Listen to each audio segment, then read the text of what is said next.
From WDWNT, the worldwide leader in Disney Parks news, this is ParksCenter.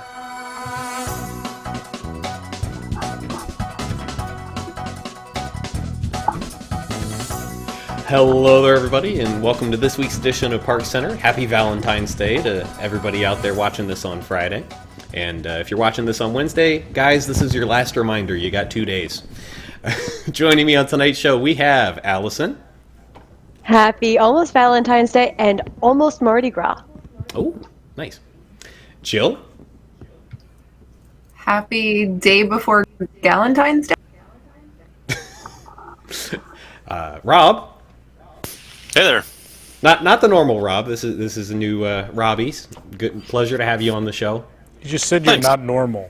I heard it. It's okay. I mean, everybody on our tech team isn't normal. You know that. And of course, we've got Tom. Welcome to News Today with WDW News Today. That's Today. not this show either, is it? No. No. News Today Eve. There we go. Yeah. The News Today Eve pod race. Here we go. All right, kicking off tonight's show with a double shot. We have a lot of price increases going across all of the U.S. parks to talk about here. So No. Disneyland, we've got single and multi-day tickets going up by, it looks like about $5 to $10 a ticket. Annual passes have gone up quite a bit at the same time. We've got Max Pass increasing by $5 a day for a normal pass. Annual pass holders, the upgrade is now $125 instead of $100. Walt Disney World had price increases on their annual passes hit at the same time. The Platinum Pass is up, what is that, about $80. We've got, of course, normal Park Hopper ticket increases. And even the add-on packages are costing a little bit more at this point. This is, again, more cost, same value. Grr, arg, ugh.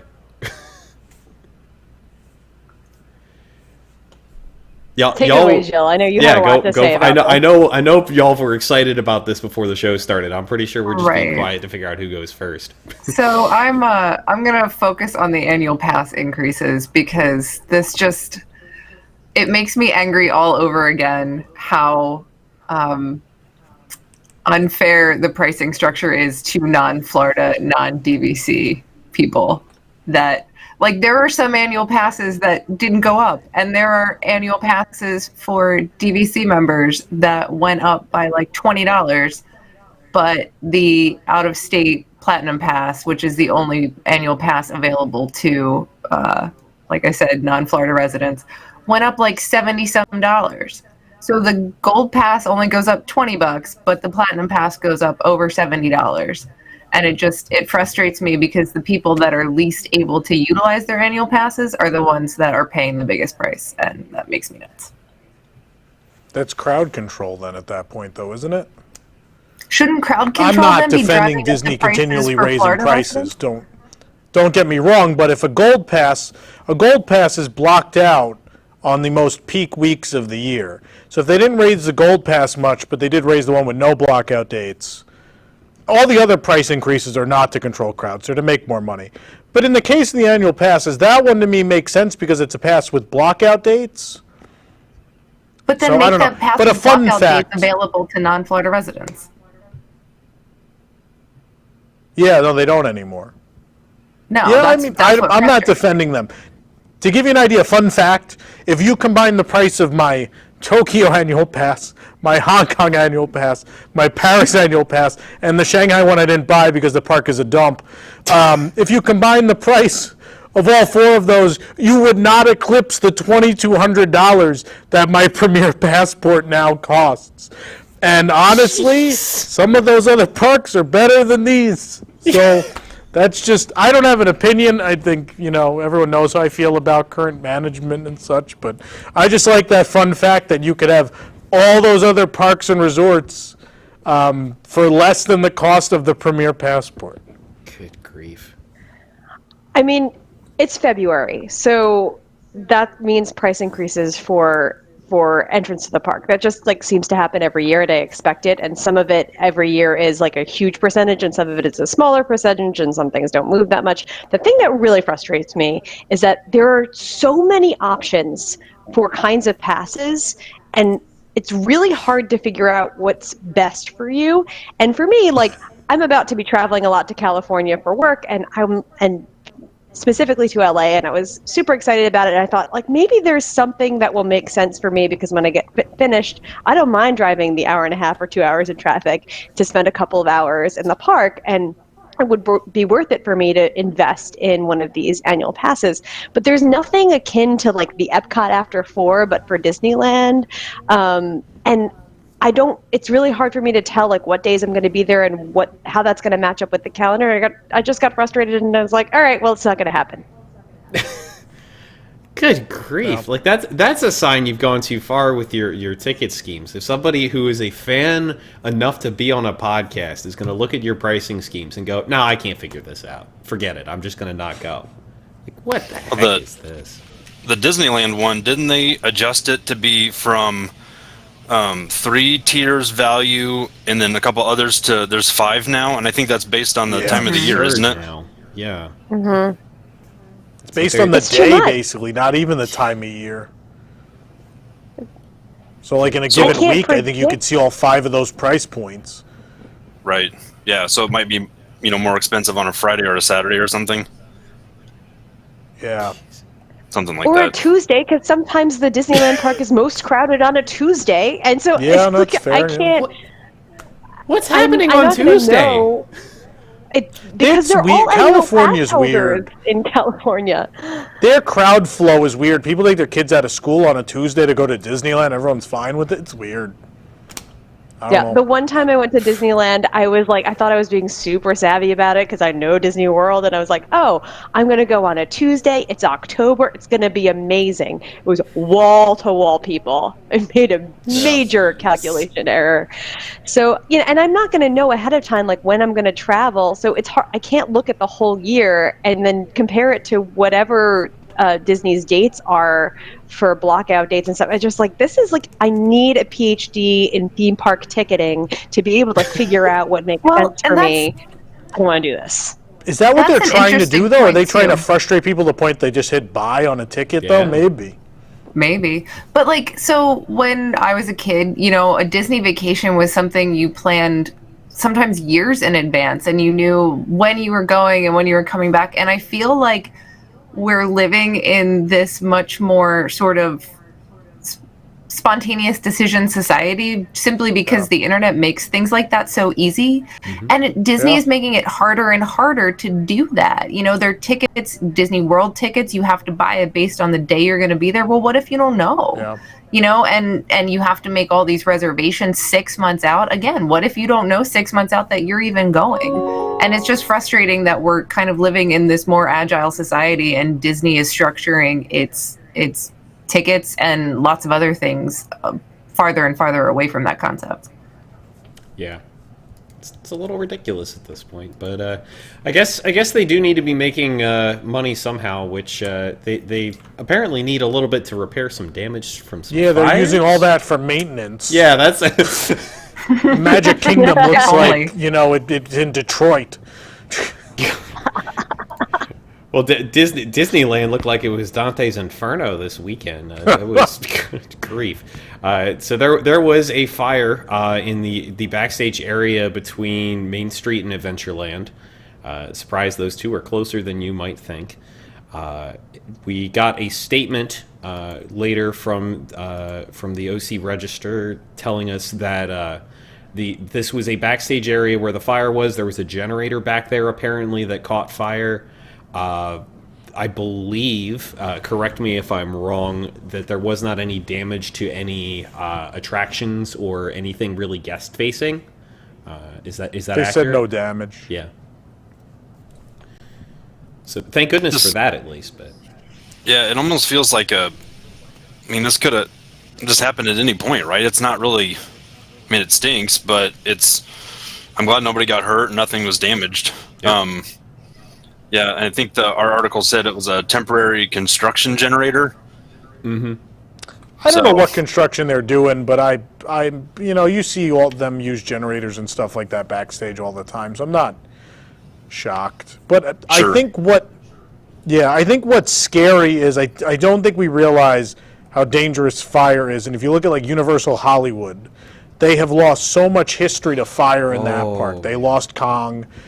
They lost movie sets of the courthouse from Back to the Future and things like that. And we've been very lucky in the history of Disney parks. We've never lost anything to a fire, but it's a very real possibility that someday. And look where that was, the Jungle Cruise, Walt Disney's apartment. Like, there were a lot of high-value things we could have lost there. Yeah, good grief. Like, don't they always keep? Is it an electric candle at this point in Walt's apartment, or? Yeah, it's not a real candle. No. Okay, good, because that would. That wasn't what caught fire. Don't worry. Okay. It's like, I don't need that threat. Because I'd be up there with a bucket in like 3 seconds. They'd be like, "Sir, stand back." I'd be like, "No, don't tell me." I'm spitting Tom on commissions it. the Concorde Move, to get please. over to California. God. All right, well, let's go ahead and move on here a little bit and bank some time for later. We've got some more Star Wars, because last week we managed to go the entire show without talking about Star Wars once, so now we have to catch up. There were some glitches this past week where Millennium Falcon Smuggler's Run went down, and folks who had fast passes for it had those fast passes replaced with Tier 2 options. Like this wonderful notification here telling you that your Smuggler's Run Fast Pass has now been changed to Voyage of the Little Mermaid. Because, those are the same thing. Also, This if you wasn't because the notice in ride that was down. Did you say screenshot- because the ride was down? I thought that's how this happened, was when the ride goes No, down. these are future No? scheduled. Falcon's not even running Fast Pass yet until February 19th. These were Fast Passes that people booked I was off ahead of time for their upcoming vacation, were then canceled, and they were given Tier 2s instead of any Tier 1. Why were they canceled? Do we know that? They had a problem when they added Railway as a Fast Pass. It, screwed up the whole system. I think our article said it derailed the FastPass system, which Boo! I particularly like that line. This goes back to two common themes I feel like we talk about on the show. And the first is my Disney experience is a mess. And the second, Yes. we were just talking about last week, and I'm like, a world in which the Voyage of the Little Mermaid and Tower of Terror are in the same tier just doesn't make any sense to me. Yeah. They are in the same tier. Things that survived the apocalypse. I know So we've the had other weird thing about Oh, good. I was just Good. going to point out the other weird thing about that Fastpass exchange was the Smuggler's Run Fastpass they had was 940 to 1040, and it was replaced with a Voyage of the Little Mermaid Fastpass 940 to 955. So not only do you get a downgrade in your Fastpass, but you only get to use it for 15 minutes, which is really bizarre. Well, that's how Voyage runs, because it's a designated show, yeah. Yeah. Oh, you People don't get a miss shows Fastpass all the time that's with good Fast for an Passes. hour It doesn't really window? work. No, it's like all the other show fast passes where it's that smaller window where you have to show Oh, up. Well, because right, if you show you up any can only earlier, then you arrive could have at just that done time. standby. Like, that's the problem. Yeah. You're going to wait Right. longer for the fast pass. Yeah, like if you show up late for your Phantasmic Fastpass, you just wind up in standby. Yeah. Then you have to watch the Star Wars show. What I was going to say is, I know we've had Allison's legal corner. We'll do Rob's IT software developer corner for a second.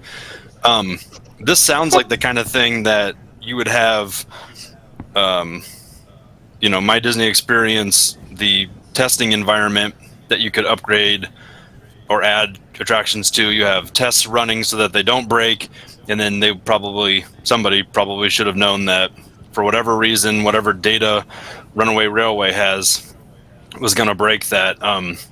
It was interesting seeing the time change. That kind of makes sense, like we were saying, because of the shows. But this is one of those kind of things you'd think, man, did somebody test that? I would have tests running constantly for this kind of stuff. Yeah, I've got a hunch with this that what ended up happening was that somebody ran an update on the database back there to try and get something fixed with Runaway Railway, but then ran it against the wrong ID. and then updated Smuggler's Run so that it was closed for until the railway was. They were supposed to canceling open. railways too, though. Yeah. Some people had railways canceled. Let's Yeah. cash in on a little bit of that time we saved from earlier and throw it over to this brief discussion. A Galaxy Far, Far Away stage show is ending soon. It's finally leaving. So what? Who Thank cares? you. Hey, it's been a while. Wait, what is that? What? I don't understand this. It's my catchphrase, Tom. So what? Who cares? Oh. Haven't Okay. really Why talked is it in about a it. Long Island accent? Who cares? Catchphrases are much more fun with a regional accent. Oh, okay. If I remember right, Yeah. this comes from a story a while back. But continuing on with the Okay. topic, that's It was when Primeval World continued Oh, to be yeah. closed. So every time we brought it up, I'd be like, "So what? Who cares?" Anyway, Welcome to Coffee Go ahead, Talk. I'm Linda Richmond. Thank God this is over. This Yeah, is the really. worst piece of entertainment I've seen in any Disney theme park on Earth in my entire life. whoa! It is the worst show. And they called it, even like listening to the people who made the show describe it, they're like, oh, it's a Star Wars fashion show. They come out and they pose for a photo and then they leave. It's like, yeah, that's not a show. That's junk. yeah. I don't, what is the purpose? Like a character showed up, I took a picture of him and then he left. Oh man, a great show. Needs more chicks. Disney chick. Need more chicks. Yeah, thanks, Ron Logan. Oh, good grief! Worst All right. show. The worst show. And I saw was Cinderella bad. Bration, so that says something.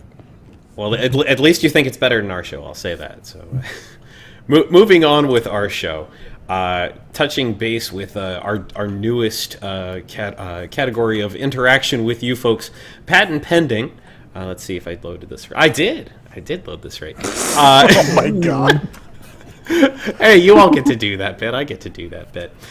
Disney files a new patent for this haptic floor system for large vibration-based effects in rides and attractions. And the graphic here very clearly has somebody wearing Hulk fists smashing the ground. This This is us trying to get News Tonight working on Thursdays with this. That's Jason banging on things. No, put it back up. There's Jason banging on things. You got Nathan there. Nick's in the middle. If you folks have ideas for what this you think this might be used for, go ahead and throw that in the YouTube chat, and we'll pick some good ones to read on air. Meanwhile, what do y'all think we're going to be seeing with this tech, if anything, in the parks? My dream is that this is going to go in a queue in like a pre-show area Ooh. and not like in an actual ride, because I think that would be so amazing. I think they're stepping up their game in that kind of thing, and especially they're going to have to with Marvel. So that's most exciting for me. But I did want to mention, I'm pretty sure this patent exists already because it looks very similar to this old ride that used to exist in Coney Island, which had like moving sidewalks and people would just kind of try to walk on it and it would make people just fall all over the place. It doesn't seem like really new tech to me, but that said, could be really cool. Yeah, I don't know that it seems like that's super new either. I'm thinking of the elevators in Gringotts in Diagon Alley in Universal that, you know, it's simulating an elevator and the floor is shifting. Now, granted, I think this is set up a little bit differently where that's basically one huge panel that everybody's standing on, whereas this seems like multiple smaller panels that are interconnected. And it's interactive, But right? yeah. That would be the difference, yeah. Yeah, this Or at this least could it has the theoretically have capability interaction, to yeah. be. Yeah, it sounded like it would either be pre-programmable or interactive and like responsive to basically what's happening. Which that piece is definitely different. And certainly that looks like the Hulk in the illustration. I would love to see this as part of something with Wreck-It Ralph because I think that could be really cool too. Yeah. I was thinking it could go in the void, so Ooh, Oh, totally. that's a neat idea. I mean, Disney doesn't own the Void though; they just license that space out. Yeah. Right. I'm just an application for this kind of thing. Yeah, that If was only there was a Wreck-It Ralph attraction in development. Right? Yeah, YouTube chat seems to be thinking the same thing. There's a lot of call-outs for this is what the Wreck-It No, Ralph don't worry. The attraction actual is. attraction's way less exciting than that. How does everyone feel about sitting in a chair and looking at the ceiling with a game controller? Right, because they're never going to take that theater seating out of there. It's like they can't seem to grasp the idea that they could put something else in that space besides that theater in the round. I mean, they'll take the tube out. Couple other neat ideas from the chat before we run out of time here. There's people saying this might be in the Spider-Man ride, maybe in the queue if like the Hulk is doing something in the queue or the pre-show for that attraction. No. An Avengers queue is way e-ticket more might boring. get this. It's more than likely going to be in California. People are thinking. I don't it's think Hulk, this it really has to fits be in in the black California, box right? attraction, but it'd be neat. I mean, they're building Marvel stuff all over the place. Who knows? And then the last one, Big Thunder. That's a neat idea. Like if there's like a tremor yeah. in the queue for Thunder Mountain, that'd be kind of cool. But moving on from here to thankfully, Muppets is still here. Those you may remember that this went down for refurbishment. We were kind of nervous that it may not necessarily come back, or it might come back in a weird state. No, it's great. Everything's still here. The fountain's back. It's gotten a little bit of a hit on that fountain. It's not quite as good as it used to look from my They recollection. better bring back Rizzo. They need more Muppets here. But I wouldn't count on it. like look at what that used to be. Like that's great. It's so depressing. You can say that for all of Hollywood studios. I mean, yeah, you really Like can. that used to be. Do we think there this not is a really- sign they're going to actually keep Muppets? Yeah, I was going to ask It's if not like they did a lot. Yeah. right. They Are they not really vacuum. bringing Looks back all the lovely. rest of They that fountain? vacuum. Jeez, Rob, what are you saying? We keep talking over you. Sorry, it's okay. I was just asking if they were really not going to bring back all the parts of the fountain. I mean, they redid the centerpiece, painted it. I think is what our article said. You know, spruced it up some. It looks good. Maybe it does very much. I was just wondering if they were going to do it maybe in stages or something. Yeah, there's the Well, no, incomplete everyone else one. got removed last time, and all they left, other than what's there now, was the rats with the boat. But now the rats with the boat are gone, and they already filled it back in. You wouldn't attach that after you've refilled it. So, what you see is what you get. And that's all we're going to Things get are great. apparently, but at least we've got it. So, jeez. And the carpet looks Yeah. lovely inside the theater now. So It does look very clean. nice that they vacuumed. They It do really what does, I like, do. They wait 6 months to vacuum. like that really See, does look how look vibrant. good now. Yeah. They got Yeah, all the but nothing Doritos they out of did- it. It's hard. Nothing they did in the theater or to the fountain says anything that they made any significant investment in this at all. Yeah. So And in I don't. fact, I don't think. vacuuming the carpet now makes the seats look even more worn. So It really Yeah. does. Ugh. Like, look at that. They look. I thought it was just the lighting, but no, they actually do still look dingy in the center from all the people. If anything, I would read into this that the fact that they spent so little effort and apparently money on this refurbishment makes it seem like they don't have a lot of interest in, keeping this around for very long. Yeah. well, Not we to- have one thing that we Not to can be all doom say and gloom right about now. it, but We have Muppets now in all 3 parks. We do. Yeah. Or 3 of the. What do we 4, have? right? 3 of the We've got 4 it. We've parks. got it in Magic Kingdom with the Great Moments in History. We've Seasonal. got the For Regal 3 Eagle. days, yeah. Yeah. Yeah. We've got Regal Eagle and we've got this. Like that's There's we're a almost at 4th 4 out park. of There's 4. no Muppets in Animal Yeah. Kingdom. 3 of 4 parks. It's not a park. It's a zoo. Oh, okay. It's not a zoo. All right, moving on. We have got a new look. Speaking of Epcot, we've got a new look at the logo for Harmonious, which now is not as awkwardly capitalized. This looks like they heard all of the feedback from all of the fans about I want classic Epcot, and went and changed the show. Like, is there hope that this is going to be better because of the changes? Is this even a change? Did you catch the other change though, Ben? No. Did you what catch was the the other change in the here? press release? So for every press release up until this point, they said that this was the biggest and most ambitious nighttime show they'd ever done. The latest press release that logo is in says it's one of the biggest they've ever done. Oh, gee. Yeah. You got to read these Disney press releases. You got to read them real close. Wow. What's the thing? Well, one thing I'll say. Go ahead. Sorry, go ahead, Rob. Ladies first. Okay. One thing I'll say is that they clearly did not hire the same firm to design this logo as they did the Hollywood Studios logo. Oh, good grief. Yeah, they actually hired a firm for this one as opposed to just getting some guy to open Photoshop and pick a font. Regardless of what else I think about what they're doing with this show, I think the logo looks really nice. Yeah, I do too. That's what I was going to comment on. The font looks awesome. I think that the colors and kind of just what you were talking about, it looks more than, just pick a cool Hollywood looking font and slap 3 characters in the O's. I know they got rid of that, but yeah, I think in the center of that picture it looked like there was some sort of conductor or something in the middle. Yeah, thank you. And then I think that's Hercules with the Oh, yeah. what song is that? Go the Distance. Go the Distance, yeah. That looks really cool. One thing I wanted to point out about this article, Ben, if you could scroll up just a little bit, please. Yeah, sure. This picture. I love this. Yeah, I love this group of people. I love Bob off to the side. He always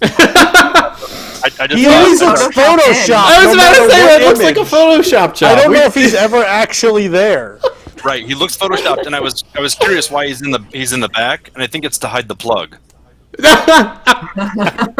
Because he is, in fact, a robot. Yeah, the wires. I think they're back there somewhere. Actually, can we pull that back up? Yeah, sure. For a second. Can you tell who the Disney executives are? Oh, God. Oh. They're very diverse. Very diverse at the Walt Disney Company. But anyway. I wish you weren't right, but you are. Jeez. So are we any more hopeful on this attraction, or is this just like a step to the side or down at this point? Well, I was, and then Tom pointed out the language in the press release, and now my heart is broken. That's my talent, is getting people unexcited for new things at Disney Park. That's what I do now. Oh gosh, it's the anti-Pete. Yep.